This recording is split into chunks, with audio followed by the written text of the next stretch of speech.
महाबाहो, आपके महामानर से यदाजित ने जो प्रेम पूर्वक संदेश दिया है उसे यदि रुचिकर जान पड़े तो सुनिए। उन्होंने कहा है कि यह जो फल मूलों से शोभित गंधर्व देश सिंधु नदी के दोनों तटों पर बसा हुआ है, बड़ा सुंदर प्रदेश है। वीर रघुनंदन गंधर्वा सैलूस की संतान है। 3 करोड़ महाबली गंधर्व जो युद्ध की कला में कुशल और अस्त्र शस्त्रों में संपन्न है, उस देश की रक्षा करते हैं। हे काकुत महाबाहो, आप उन गंधर्वों को जीत करके वहाँ सुंदर गंधर्व नगर बसाइए। अपने लिए उत्तम साधनों से संपन्न हो नगरों का निर्माण कीजिए। वह देश बहुत सुंदर है, वहाँ दूसरे किसी की गति नहीं है। आप उसे अपने अधिकार में लेना स्वीकार करें। मैं आपको ऐसी सलाह नहीं देता जो हितकारक हो। महर्षि और मामा के कथन सुनकर श्रीनाथ जी को बड़ी प्रसन्नता हुई। उन्होंने बहुत अच्छा कहकर भरत की ओर देखा। इसके बाद श्री राघवेंद्र ने उन महाब्रह्मर्ष से प्रसन्नतापूर्वक हाथ जोड़ करके कहा, ब्रह्मर्ष से ये दोनों कुमार तक्ष और पुष्कल जो भरत के वीर पुत्र हैं, उस देश में विचरेंगे और मामा को सुरक्षित रहकर धर्मपूर्वक एकाग्रचित्त हो उस देश का शासन करेंगे। ये दोनों कुमार भरत को आगे करके सेना और सेवकों के साथ वहाँ जाएंगे। तब उन गंधर्व पुत्रों का संहार करके अलग 2 नगर बसाएंगे। उन दोनों श्रेष्ठ नगरों को बसा करके उनमें अपने दोनों पुत्रों को स्थापित करके अत्यंत धर्मात्मा भरत फिर मेरे पास लौट आएंगे। ब्रह्म ऋषि ऐसा कह करके श्री रामचंद्र जी ने भरत को वहाँ सेना के साथ जाने की आज्ञा दी और दोनों कुमारों का पहले ही राज्याभिषेक कर दिया।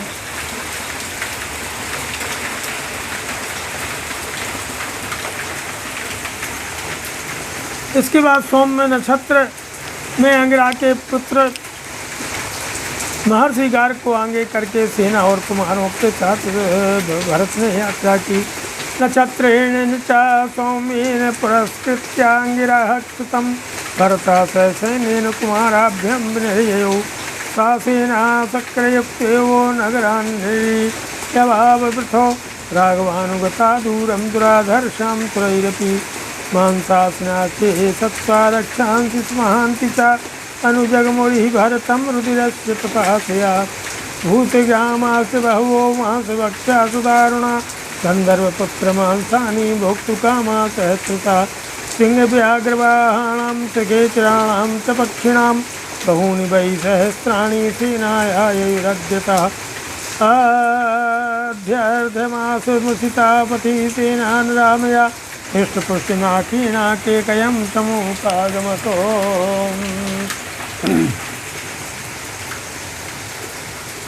तो इस प्रकार से जो है इंद्र द्वारा प्रेरित हुई देवसेना के समान वह सेना नगर से बाहर निकली।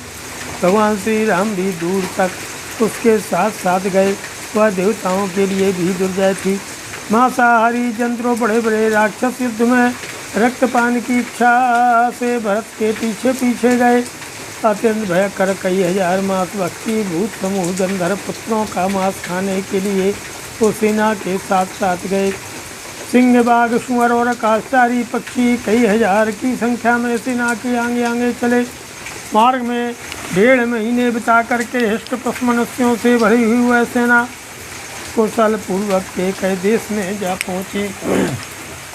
अतेकाधिक शतसहस्रः श्रुत्वा सेनापतिं प्राप्तं भरतं केकयाधिपो युधाजितगार्गसहितं परां प्रीत्युपागमतो सा निर्ययो जनौघेनो मेहता केकयाधिपः परमाणो विचक्रामो गन्धर्वान् कामरूपिणः भरतस्युधाजितसमेतौ लघुविक्रमै गन्धर्वनगरं प्राप्तौ सबलौ सपदानुगौ श्रुत्वा तु भरतं प्राप्तं गन्धर्वास्ते समागता योधुकामा महावीर्या प्रणतस्ते समन्तता ततः सम्भवति युद्धं तुमुलं सुलोमहर्षणं सप्तरात्रं महाभीमं न चान्यतरेयोर्जयो खङ्गशक्तिर्धनुर्ग्राहा नद्यः शोणितसंस्कृतवाः कलेवरमाहिन्यः प्रवृत्ताः सर्वतो दिशं ततो रामानुजा क्रुद्धः कालमास्त्रं सुदारुणं संवर्तं नाम भर्तो गंधर्वैः सोऽभ्यचोदयतो हे बद्धा कालपाशेनो संवर्तेन विदारिता प्रणेनाभियतास्तेनो तिस्रः कोट्यो महात्मना तद्युद्धं त्यादृशं घोरं न स्मरन्ति दिवौषा निमेषान्तरमात्रेण तादृशानां महात्मनां हतेषु केषु सर्वेषु भर्ता केकयीषुतः निवेशयामास तदा समृद्धे द्वे पुरोत्तमे। केकई राजयुद्धाजित ने जब सुना कि महर्षि गर्ग के साथ स्वयं भरत सेनापति होकर आ रहे हैं तब उन्हें बड़ी प्रसन्नता हुई। वे केकई नरेश के भारी जन समुदाय के साथ निकले और भरत से मिलकर बड़ी उतावली के साथ इच्छानुसार रूप धारण करने वाले गंधर्वों के देश की ओर चले। भरत और ध्वजित दोनों ने मिलकर बड़ी तीव्र गति से सेना और सवारियों के साथ गंधर्वों की राजधानी पर धावा किया। भरत का आगमन सुनकर वे महापराक्रमी गंधर्व युद्ध की इच्छा से एकत्र हो सब ओर जोर जोर से गर्जना करने लगे। फिर तो दोनों ओर से सेनाओं में बड़ा भयंकर और रोंगटे खड़े कर देने वाला युद्ध छिड़ गया। वह महाभयंकर संग्राम लगातार 7 रात तक चलता रहा, परंतु दोनों में से किसी भी एक पक्ष की विजय नहीं हुई। चारों ओर खून की नदियां बह चलीं। तलवार शक्ति और धनुष से नदी में बिछड़ने वाले ग्राहों के समान जान पड़ते थे। उनकी धारा में मनुष्यों की लाशें बह जाती थीं। तब रामानुज भरत ने कुपित होकर गंधर्वों पर काल देवता के अत्यंत भयंकर अस्त्र का जो संवर्त नाम से प्रसिद्ध है प्रयोग किया। इस प्रकार महात्मा भरत ने क्षण भर में 3 करोड़ गंधर्वों का संहार कर डाला। एक गंधर्व कालपात से बद्ध हो संवर्तास्त्र से विदीर्ण कर डाले गए। ऐसा भयंकर युद्ध देवताओं ने भी कभी देखा हो, वह उन्हें याद नहीं था। पलक मारते मारते वैसे पराक्रमी जो है महामनुष्य समस्त गंधर्वों का संहार हो जाने पर कैकेयी कुमार भरत ने उस स्वयं वहाँ 2 समृद्धशाली सुंदर नगर बसाए।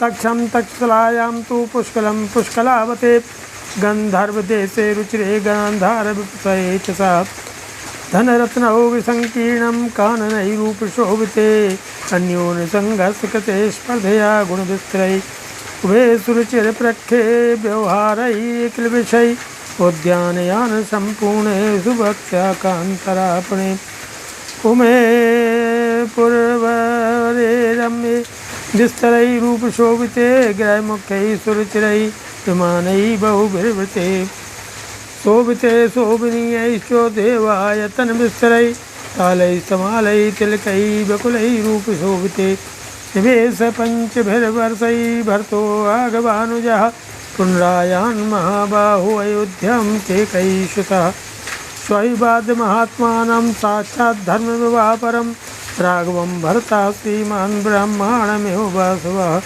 सशंसा यथावृत्तं गन्धर्ववधमुत्तमं निवेशनं च देशस्व श्रुत्वा पीतोऽस्य राघवो। मनोहर गंधर्व देश में तक्षशिला नाम की नगरी बसा करके उसमें उन्होंने तक्ष को राजा बनाया और गंधार देश में पुष्कलावत नगर बसाकर उसका राज पुष्कल को सौंप दिया। वे दोनों नगर धन धान्य एवं रथ समूहों से भरे थे। अनेकानेक बाण उनकी शोभा बढ़ाते थे। गुण विस्तार की दृष्टि से वे मानो परस्पर हुड़ लगाकर संघर्षपूर्वक आगे बढ़ रहे थे। दोनों नगरों की शोभा परम मनोहर थी। दोनों स्थानों का व्यवहार निष्कपट शुद्ध एवं सरल था। दोनों ही नगर उद्यानों नाना प्रकार की सवारियों से भरे पूरे थे। उनके भीतर अलग अलग कई बाजार थे। दोनों श्रेष्ठ पुरों की रमणीयता देखते ही बनती थी। अनेक ऐसे विस्तृत पदार्थ उनकी शोभा बढ़ाते थे जिनका नाम अभी तक नहीं लिया गया है। सुंदर श्रेष्ठ यह तथा बहुत से सत महले मकान वहाँ की विस्तृत वृद्धि कर रहे थे। अनेक शोभा संपन्न देव मंदिरों में तथा ताल तमाल तिलक और मौलगिरी आदि के वृक्षों से भी उन दोनों नगरों की शोभा रमणीयता बढ़ गई थी। 5 वर्षों में उन राजधानियों को अच्छी तरह अपवाद करके श्री राम के छोटे भाई कैकेयी कुमार महाबाहु भरत फिर अयोध्या में लौट आए। वहाँ पहुंचकर श्रीमान भरत ने द्वितीय धर्मराज के समान महात्मा श्री रघुनाथ जी को उसी तरह प्रणाम किया जैसे इंद्र ब्रह्मा जी को प्रणाम करते हैं। इसके बाद उन्होंने गंधर्वों के पद और उस देश को अच्छी तरह आबाद करने का यथावत समाचार कह सुनाया। सुनकर श्री रघुनाथ जी को उन पर बहुत प्रसन्नता हुई। अतः द्वयाधिकतमः सर्गः तत्श्रुतहर्षमापेदे राघवो भ्रातृवीशः वाक्यं चाद्भुतसङ्कासं भ्रातॄन् प्रोवाच राघवो यमौ कुमारौ सौमित्रे तौ धर्मविशारदौ अंगदश्चन्द्रकेतुश्च राज्यार्थे दृढविक्रमौ नमो राज्याभिषेक्ष्यामि देशा साधु विधीयतां रमणीयो यसंवादो रमयतां यत्र धन्वनौ न राज्ञां यविपीडां त्वान्नाश्रयमाणां विनाशनं स्वदेशो दृश्यतां सौम्यो नापराध्यामहेत सोक्तवती रामेतु भरतः प्रत्युवाचः अयं कारुपथो देशो रमणीयो निरामयः। भरत के मुँह से गंधर्व देश का समाचार सुनकर भाइयों सह श्री रामचंद्र जी को बड़ी प्रसन्नता हुई। इसके बाद श्री राघवेंद्र अपने भाइयों से अद्भुत वचन बोले। हे सुमित्रानंदन, तुम्हारे दोनों कुमार अंगद और चंद्रकेतु धर्म के ज्ञाता हैं और इनमें राज्य की रक्षा के लिए उपयुक्त दृढ़ता और पराक्रम है, अतः मैं इनको भी राज्य अभिषेक करूँगा। तुम इनके लिए किसी अच्छे देश का चुनाव करो जो रमणीय होने के साथ ही विघ्न बाधाओं से रहित हो और जहाँ वे दोनों धनुर्धर वीर आनंद पूर्वक रह सकें। अरे सौम्य, ऐसा देश देखो जहाँ निवास करने से दूसरे राजाओं को पीड़ा या उद्वेग न हो, आश्रमों का भी नाश न हो करना पड़े और हम लोगों को किसी की दृष्टि में अपराधी भी न बनना पड़े। श्री रामचंद्र जी के ऐसा कहने पर भरत ने उत्तर दिया, आर्य, यह कारुपथ नामक देश बड़ा सुंदर है, वहाँ किसी प्रकार की रोग व्याधि का भय नहीं है।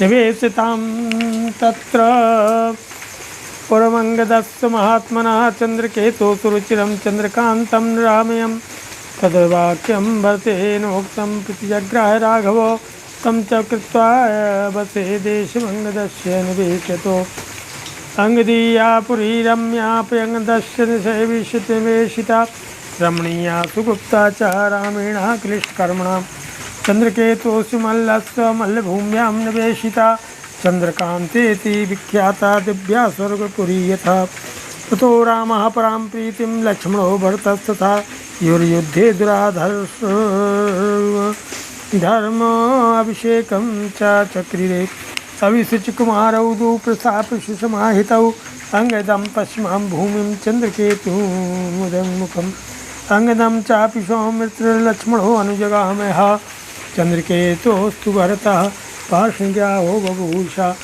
लक्ष्मणस्त्वंगदीयायां संवत्सरमथोषितः पुत्रे सते दुराधर्षे अयोध्यां पुनरागमत् भरतोऽपि तथैवोक्त संवत्सरमतोऽधिकम् अयोध्यां पुनरागमो रामपादावोपाकृतः उभौ सौमित्री भरतो रामपादावनुप्रीतौ कालं गतमपि स्नेहाच्च जग्यते अधीति धार्मिकौ एवं वर्षसहस्राणि दस्तेषां युस्तदा धर्मं प्रियतमानानां पौरकार्येषु नित्यदा बृहत्य कालं परिपूर्णमानसा श्रिया स्मृता धर्मपुरे च संस्थिता श्रिया समिद्धा बाहु दीप्ततेजसो ताग्नया साधुमाध्वरे प्रिया।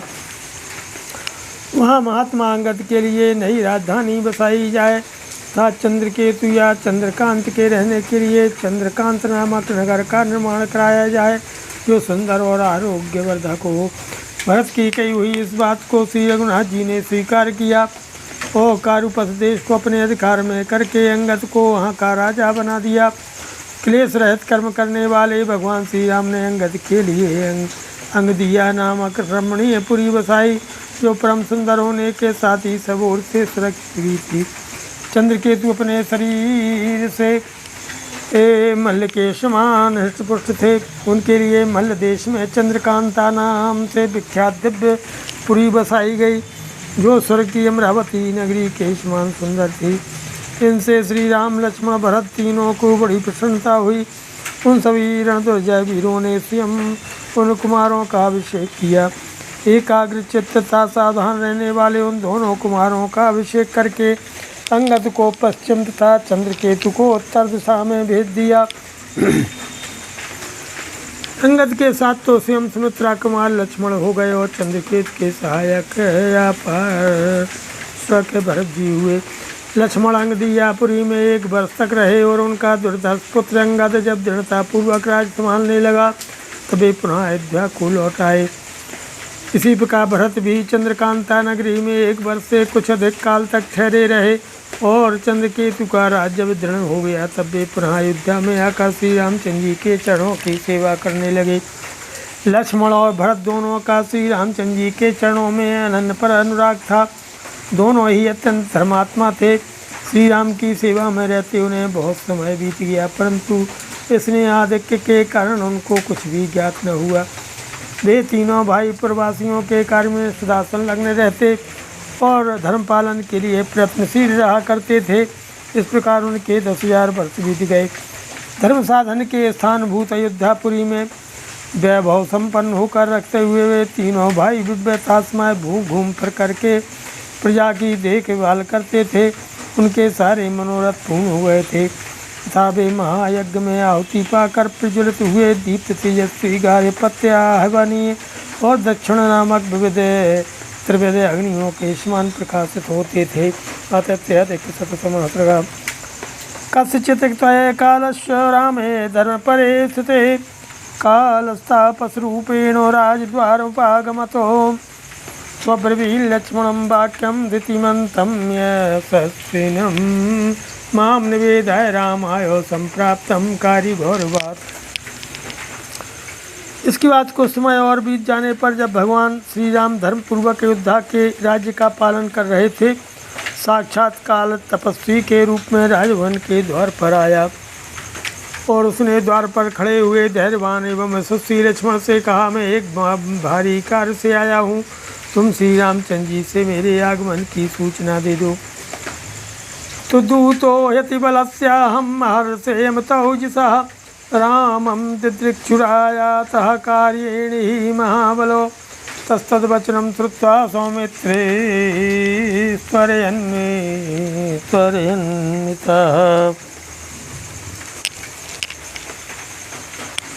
निवेदयत् रामाय ताप्तं तं समागतं जायस्सुराजधर्मेण उभौ लोको महादिते दूतस्त्वां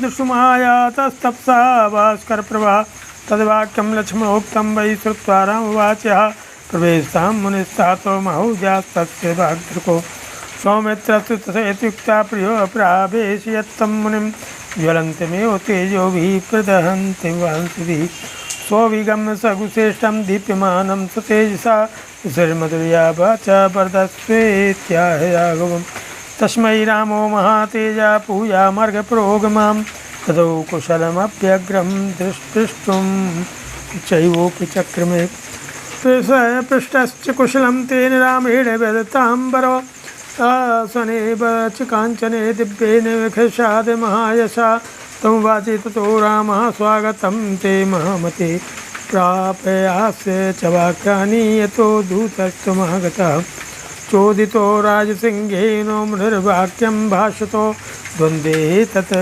वक्तव्यं हितं वै यद्वीक्षसे या शृणोति निरीक्षेद् भाषबद्धो भविता तवो भवेद् वै मुनिमुख्यस्व वचनं यद्वीक्षसे तथेति च प्रतिज्ञायो रामो लक्ष्मणब्रवीत् द्वारि तिष्ठ महाबाहो प्रतिहारं विसर्जयो समे बध्या खलु भवेद् वाचं द्वन्द्वसमीरितं शैर्मं च सौमित्रे पश्येद् वासुमियाचयः ततो निक्षिप्य काकुत्सो लक्ष्मणं द्वारि संग्रहं तमुवाच मुनिर्वाक्यं कथयश्चेति राघवो तत ते मनीषितं वाक्यं येन वापि समाहितः कथयस्वाविशङ्कस्त्वं ममापि हृदि वर्तते।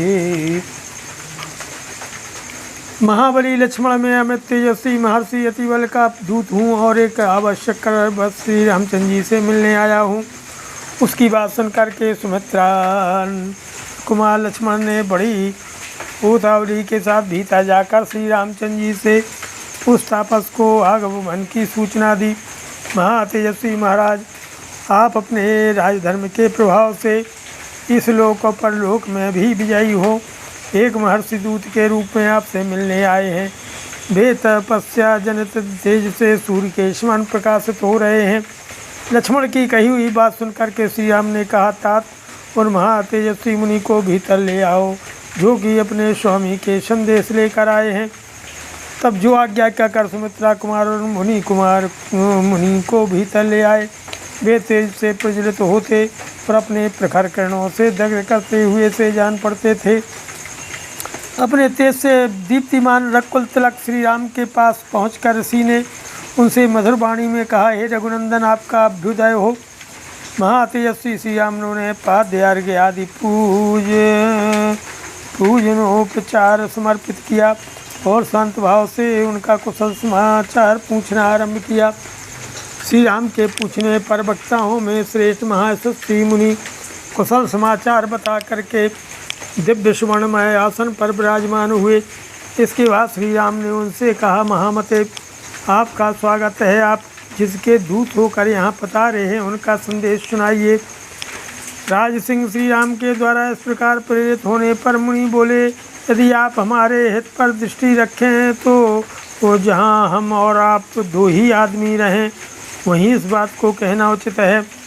यदि आप मुनिश्रेष्ठ रतिबल के रवजन पर ध्यान दें तो आपको यह भी घोषित करना होगा कि जो कोई मनुष्य इस दोनों की बातचीत सुन ले अथवा हमें वार्तालाप करते देख ले वह आपका बद्ध होगा।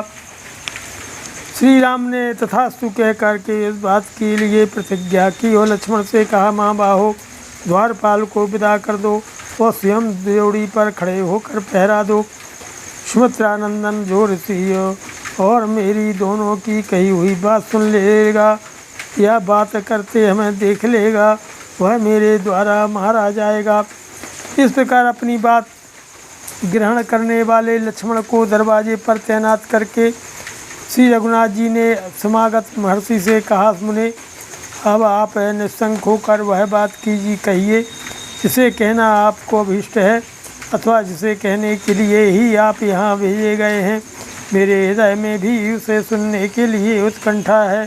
श्रीमद् रामायण वाल्मीकि आदि काव्य उत्तरकांडे तदकशततमः सर्गः। यावर रामचंद्र की जय, पवन सुत हनुमान